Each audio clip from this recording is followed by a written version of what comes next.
안녕하십니까. 여러분 반갑습니다. 이번 시간에 여러분들과 2019년도 울산신용보증재단에서 나왔던 기출문제풀이를 여러분들과 함께 해보도록 하겠습니다. 그래서 먼저 울산신용보증재단 시험에서는 사무직 기출문제 30제가 나왔는데 이 중에 경영학이 10문제 정도를 차지했었어요. 그래서 법률, 경제 이렇게 나오는데 우리가 지금 여러분들과 해야 될 거는 경영학 파트 이 10문제에 대해서 여러분들과 같이 수업을 해보도록 하겠습니다.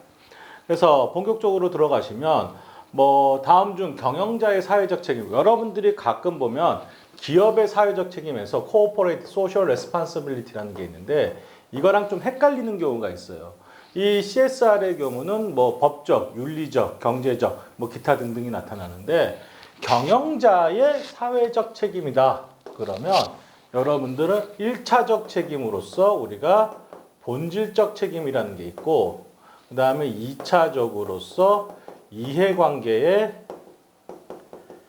조정, 그 다음에 3차적 책임으로서 우리가 사회 발전의 기여라는 이러한 측면을 우리가 볼 수가 있습니다. 그래서 본질적 책임이라는 게 뭐냐? 학생들한테 항상 이런 걸 얘기해봐요.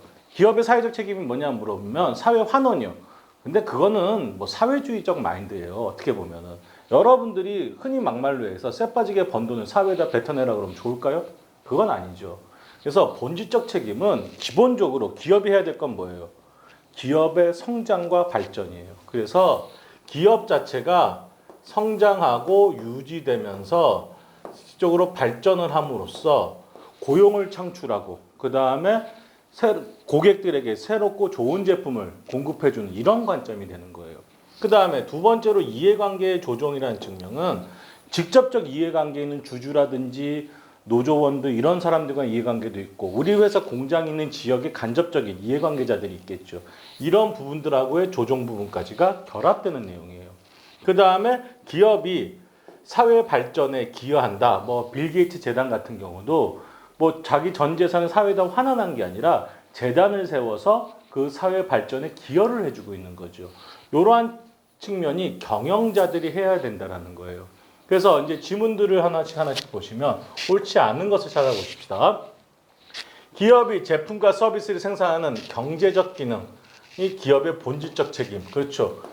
성장과 유지 발전이라는 측면에서 경제적 활동을 해서 기업이 돈을 벌어야죠. 그래서 고용을 창출하고 고객에겐 더 좋은 제품을 공급해주고 이런 활동이 플러스 되는 겁니다. 그래서 정확한 설명이에요. 그 다음에 2번 보시면 기업 경영자는 직접적인 이해관계자들의 이해를 조정해야겠지만 간접 이해관계가 있는 이해자 집단들을 상대로 이해를 조정할 필요는 없다. 잘못된 거죠. 기업이 활동할 때는 여러분들이 잘 생각해 보세요. 우리 회사의 주주라든지 노조원들 그 이해관계 조절해줘야 돼요. 그리고 우리 공장이 세워졌어요. 그 공장에서 막 폐수 방류하고 그러면 돼요, 안 돼요? 안 되는 거죠.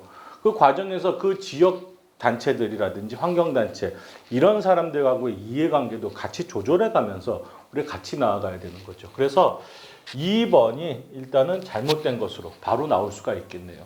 그 다음에 3번 보시면 경영자들 오염을 방지하고 생활환경 보호 개선해야 될 책임 사회 발전의 환경적 측면에서의 발전적 개입도 해줘야 되는 거죠. 참고로 요새 우리가 흔히 많이 얘기하는 ESG 경영이라는 걸 많이 얘기하죠.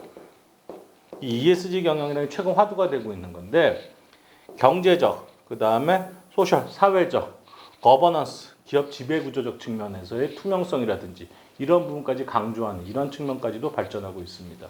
그래서 이것도 맞는 얘기가 되고 그 다음에 현대 기업은 훌륭한 경영 후계자를 양성함으로써 사회적 책임에 대한 역할을 수행하는 거시적인 시각의 균형은 경영이 요구된다. 요게 틀렸다라고 하는 학생들이 많은데 올바른 후계자를 만들어내지 못하면 기업이 유지 발전하기가 힘들어요. 그래서 이런 것들도 1차적 본질적 책임에서 기업들이 가져가야 되는 겁니다.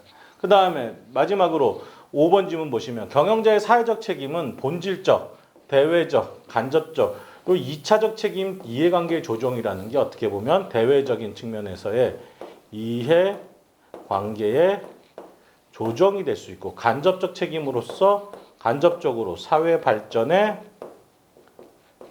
기여해준다. 이런 측면을 우리가 생각해 볼 수가 있는 겁니다. 그래서 이 1번 문제의 답은 여러분들이 2번으로 판단 내리시면 될 문제예요. 그래서 이 1번 문제를 최종적으로 정리해 보면 우리가 아까도 말씀드렸지만 정답은 2번으로 판단할 수가 있는 겁니다. 그래서 직접적이고 간접적 모두 다 이해관계의 조정, 대외적 조정으로서 기업은 꼭 해야 되는 겁니다. 그래서 답은 2번이 되는 거죠. 그 다음에 이제 2번 문제로 넘어가시면 다음 중 원가 우위 경쟁 전략에 적합하지 않은 걸 찾아라 라고 되어 있죠. 우리가 흔히들 얘기하는 마이클 포터의 본원적 경쟁 전략이라는 게 있죠. 이 마이클 포터의 본원적 경쟁 전략은 크게 우리가 세 가지로 얘기하죠. 원가 우위, 차별화, 집중화, 요 세 가지로 우리가 얘기를 합니다. 원가 우위라고 하는 거는 실질적으로 이런 거죠, 여러분들. 뭐 가격을 떨어뜨려서 실질적으로 가격 경쟁력을 높여서 회사의 베네핏을 극대화시키자, 이익을 극대화시키자 이런 개념이죠. 그런데 요 가격을 떨어뜨리기 위해서는 어떻게 해줘야 되느냐? 여하튼 비용적 요인을 코스트를 다운시켜야 되겠죠. 그러한 측면이 내포되어 있는 겁니다. 그래서 원가 우위가 되기 위해서는 실질적으로 우리가 이 자체를 표준화적 관점으로 생각하시면 돼요. 그 다음에 차별화는 실질적으로 가격이 높게 들더라도 가격이 높아지더라도 개별 사람들 한 명 한 명에 맞추려다 보니까 어떻게 돼요? 비용이 많이 들 수밖에 없죠. 그래서 가격이 높더라도 실질적으로 브랜드 로열티라고 하는 상표 충성도로 인해서 가격이 올라도 우리 회사의 베네핏을 극대화시킬 수 있는 한마디로 얘기하면 고객화적 접근이다. 이렇게 생각할 수가 있습니다. 그 다음에 집중화라고 하는 거는 원가 우위적 집중화, 차별적 집중화가 다 나올 수 있는데 실질적으로 전문화다. 이렇게 여러분들이 생각해 주시면 좋아요. 그래서 뭐 이렇게 생각해 봅시다. 원가 우위는 기성복, 그냥 양복을 뭐 쫙 기계로 찍어내는 거예요. 기성복. 그 다음에 차별화는 맞춤 양복 생각하시면 돼요. 그 다음에 집중화는 뭐 트로트 가수들이 입는 반짝이 양복 있죠. 고객적 차별화도 해놓고 거기에다가 반짝이까지 하는 특수한 전문성이 가미되는 이러한 형태가 됩니다. 그래서 이 집중화의 경우는 잘못하면 시장 소멸 가능성이라는 게 존재하기 때문에 뭐 규모가 작고 시장 환경에 유연하게 대처할 수 있는 이러한 소규모 기업에서 많이 쓰는 전략이 집중화 전략이다. 이렇게 볼 수가 있어요. 근데 우리가 이 문제에서 찾고자 하는 거는 이제 원가 우위 경쟁 전략을 얘기하고 있으니까 실질적으로 제품적 차별화와 광고의 차별화를 통해서 브랜드 자산을 공고히 한다. 차별화는 별개의 전략이죠. 별개의 전략이니까 이게 일단 뭐 바로 답이 나와줘야 되겠죠. 틀린 거니까. 그 다음에 전환 비용이라는 게 있는데 전환 비용은 여러분들 이런 거예요.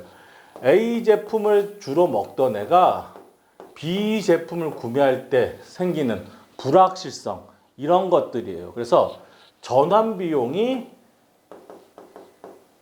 높다. 그러면 A 사던 애들은 B로 못 가는 거죠. 불확실성이 너무 크니까 B로 가느니 그냥 A 계속 먹을래. 이렇게 된단 말이에요. 그래서 이런 부분이 발생해서 실질적으로 뭐 기업의 경쟁적 우위를 항상 꾸준하게 가져갈 수 있어요. 전환 비용을 높여놓으면. 그러면 전환 비용이 낮아서 구매자들이 낮은 가격을 찾는 경우다. 전환 비용이 낮으면 뭐 낮은 가격을 찾게 되겠죠. 전환 비용이 낮아요. 그러면 이거든 큰 의미가 없겠죠. 그래서 그때 때는 사람들이 뭘 생각해요? 가격 민감성이라는 걸 따져줘요. 가격에 따라가는 이러한 형태가 나타나게 됩니다. 맞는 얘기고, 그리고 구매자들이 가격을 기준으로 구매를 결정하려는 상황이다. 가격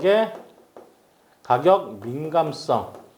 이걸 우리가 경제학적으로 뭐라 그러죠, 여러분? 가격 탄력도가 높아서 가격에 상당히 민감한 친구들이 있어요.